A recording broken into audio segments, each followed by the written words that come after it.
കസാക്കിസ്ഥാനിലെ Baikonur കോസ്മോഡ്രോമിൽ നിന്നും ബഹിരാകാശത്തേക്ക് പോകുന്ന യാത്രികർ launch പാഡിലേക്കുള്ള യാത്രാമധ്യേ ബസ് നിർത്തി പുരുഷന്മാർ വലതുവശത്തെ പിൻ ടയറിന് മുകളിൽ മൂത്രമൊഴിക്കുന്നു. വനിതാ ജീവനക്കാർ ഇതിനായി കുപ്പിയിൽ മൂത്രം കരുതി ടയറിന്മേലൊഴിക്കുന്നു. ഇത് യൂറി ഗഗാറിൻ ആദ്യമായി ബഹിരാകാശത്തേക്ക് പോയപ്പോൾ ചെയ്ത ഒരു വഴിപാടാണ്. വിക്ഷേപണത്തിന് കൃത്യം 2 ദിവസം മുൻപേ യാത്രക്കാർ തലമുടി വെട്ടണം.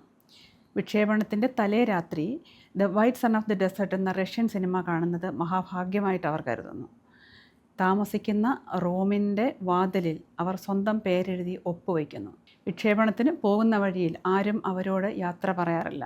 തിങ്കളാഴ്ച ദിവസം വിക്ഷേപണം ഒഴിവാക്കുന്നു. നാസയുടെ ജെറ്റ് പ്രൊപ്പല്ലർ ലബോറട്ടറിയിൽ വിക്ഷേപണ സമയത്ത് നിലത്ത് നിൽക്കുന്ന ഉദ്യോഗസ്ഥർ കടല കഴിക്കുന്നു. ഇത് തുടർച്ചയായ പരാജയങ്ങൾക്ക് ശേഷം ഒരു വിക്ഷേപണം വിജയിച്ചപ്പോൾ ഉദ്യോഗസ്ഥർ യാദൃച്ഛികമായി കടല കഴിച്ചതാണ് ഈ വിശ്വാസത്തിന് കാരണം. കാര്യങ്ങൾ തമ്മിൽ യാതൊരു ബന്ധമില്ലെങ്കിലും ഇവയെ തമ്മിൽ ബന്ധിപ്പിച്ച് ഒരു പാറ്റേൺ കണ്ടെത്താൻ നമ്മുടെ തലച്ചോർ മുൻകൂട്ടി തയ്യാറാക്കപ്പെട്ടിരിക്കുന്നു. ഇത് അതിജീവനത്തിൻ്റെ ഭാഗമാണ്.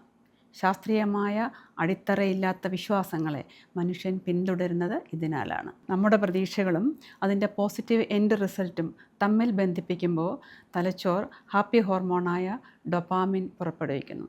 ഇത് മനസ്സിന് ഒരു ഉത്തേജനവും സംതൃപ്തിയും നൽകി ആ വിശ്വാസത്തെ വീണ്ടും വീണ്ടും ഉറപ്പിക്കുന്നു. ഭയവും ആശങ്കയും നിയന്ത്രിക്കുന്ന തലച്ചോറിൻ്റെ അമിഗ്ഡാലയുടെ പ്രവർത്തനം ഈ ഉറച്ച വിശ്വാസങ്ങളാൽ തലച്ചോറിലെ ഭയത്തെ കുറയ്ക്കുകയും ലക്ഷ്യത്തെപ്പറ്റിയുള്ള ആത്മവിശ്വാസം കൂട്ടുകയും ചെയ്യുന്നു. ക്ഷേത്രങ്ങളിലും പള്ളികളിലും നാം നടത്തുന്ന വഴിപാടുകളും പ്രാർത്ഥനകളും നമ്മുടെ ലക്ഷ്യങ്ങളുടെ ശുഭപര്യവസാനത്തിനുള്ള പ്രയത്നങ്ങൾക്ക് പ്രേരണയാകുന്നു. നിരന്തരം ഒരു ലക്ഷ്യത്തെപ്പറ്റി മനനം ചെയ്യുമ്പോൾ നമ്മുടെ ഉള്ളിലുള്ള ജീവാത്മാവും പ്രപഞ്ചമാകുന്ന പരമാത്മാവും തമ്മിൽ ഒരു അലൈൻമെൻറ്റിലെത്തുകയും ബ്രെയിനിലെ ന്യൂറോപ്ലാസ്റ്റിസിറ്റി ഈ ആഗ്രഹ പൂർത്തീകരണം വേഗത്തിലാക്കുകയും ചെയ്യും. പുതിയ അനുഭവങ്ങൾക്കും പാഠങ്ങൾക്കും ചിന്തകൾക്കും അനുസൃതമായി സ്വയം മാറാനും പുതിയ നാഡീബന്ധങ്ങൾ അല്ലെങ്കിൽ ന്യൂറൽ കണക്ഷൻസ് അഥവാ ന്യൂറൽ പാറ്റേൺസ് കണ്ടെത്തുന്നതിനുമുള്ള മസ്തിഷ്കത്തിൻ്റെ വളരെ അതിശയകരമായ ഒരു കഴിവാണ് ന്യൂറോപ്ലാസ്റ്റിസിറ്റി.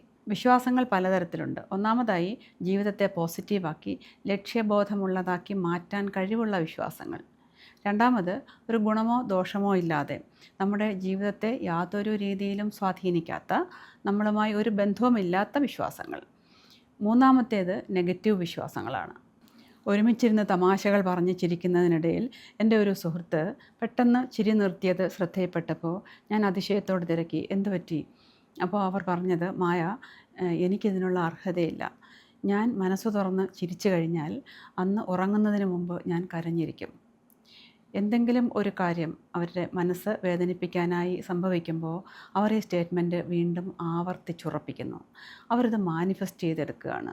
സബ് കോൺഷ്യസ് മൈൻഡിന് നൽകുന്ന തെറ്റായ ഒരു വിശ്വാസമാണിതിന് കാരണം.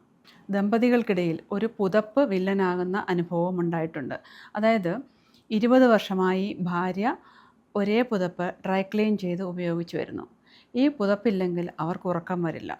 എന്നാൽ ഭർത്താവിൻ്റെ പരാതി, താനുമായി ശാരീരിക ബന്ധത്തിന് വിമുഖത കാണിക്കുന്നത്, ഭാര്യ വിമുഖത കാണിക്കുന്നതിൻ്റെ പ്രധാന കാരണം ഈ പുതപ്പാണെന്നാണ്. ഈ പുതപ്പ് കത്തിച്ചു കളയണമെന്നാണ് അദ്ദേഹത്തിൻ്റെ ഡിമാൻഡ്. മാനസികമായ ഐക്യമില്ലായ്മ മറച്ചു വയ്ക്കുന്നതിനുള്ള ഒരു താൽക്കാലിക ആശ്വാസമാണ് ഈ പുതപ്പ് വിശ്വാസം. മാനസിക പൊരുത്തക്കേടുകളുടെ റൂട്ട് കണ്ടുപിടിച്ച് നശിപ്പിച്ചു കളയാതെ പുതപ്പ് കത്തിച്ചാൽ പ്രശ്നം അവസാനിക്കുന്നില്ല. മൈൻഡ് പ്യൂരിഫിക്കേഷനുള്ള 5 ടൂളുകളിൽ ഒന്നാണ് ബിലീഫ് ട്രാൻസ്ഫോർമേഷൻ. അതായത് സാമൂഹ്യപരമായും വ്യക്തിപരമായും ഔദ്യോഗികമായും യാതൊരു പ്രയോജനവും ചെയ്യാത്ത എന്നാൽ മനസ്സിനെ ദോഷകരമായി ബാധിക്കുന്ന വിശ്വാസങ്ങളെ മാറ്റി പകരം പുതിയ പോസിറ്റീവ് വിശ്വാസങ്ങളെ മനസ്സിൽ പ്രതിഷ്ഠിക്കുക. പോസിറ്റീവ് വിശ്വാസങ്ങൾ ഏത് പ്രതിസന്ധിയെയും തരണം ചെയ്യാനുള്ള കരുത്ത് നൽകുന്നു. മനസ്സിൻ്റെ സന്തോഷവും സമാധാനവും നിലനിർത്തുന്നു. ലക്ഷ്യങ്ങളിലേക്ക് എത്തിച്ചേരാനും പുതിയ അവസരങ്ങൾ കണ്ടെത്താനും ഇത് പ്രേരിപ്പിക്കുന്നു. മെൻ്റൽ ഹെൽത്തിനൊപ്പം ഫിസിക്കൽ ഹെൽത്തും ഇംപ്രൂവ് ചെയ്യുന്നു. എന്നാൽ നെഗറ്റീവ് വിശ്വാസങ്ങളാകട്ടെ മനസ്സിനെ തളർത്തി വിഷാദത്തിലേക്കും അമിതമായ ഭയത്തിലേക്കും നയിക്കുന്നു. ആത്മവിശ്വാസം കുറയ്ക്കുന്നു, ശരീരത്തിൽ ഹോർമോൺ വ്യതിയാനങ്ങൾ ഉണ്ടാക്കി രോഗപ്രതിരോധ ശേഷി കുറയ്ക്കുന്നു, ബിപിയും സ്ട്രെസ്സും ഉണ്ടാക്കുന്നു. പരാജയ ഭയം കാരണം പുതിയ കാര്യങ്ങൾക്ക് വേണ്ടി ശ്രമിക്കാൻ പോലും തയ്യാറാകുന്നില്ല. കഴിവുണ്ടായാലും മുന്നോട്ട് പോകാനാകാതെ ഒരേ സ്ഥാനത്ത് തന്നെ നിൽക്കേണ്ടി വരുന്നു. നമ്മളെ മുന്നോട്ട് നയിക്കുന്നതും തളർത്തുന്നതും പുറത്തുള്ള ലോകമല്ല, നമ്മുടെ ഉള്ളിലെ ഈ വിശ്വാസങ്ങളാണ്. ഉപബോധ മനസ്സിനെ പോസിറ്റീവായി റീപ്രോഗ്രാം ചെയ്താൽ വിജയം താനെ തേടിയെത്തും.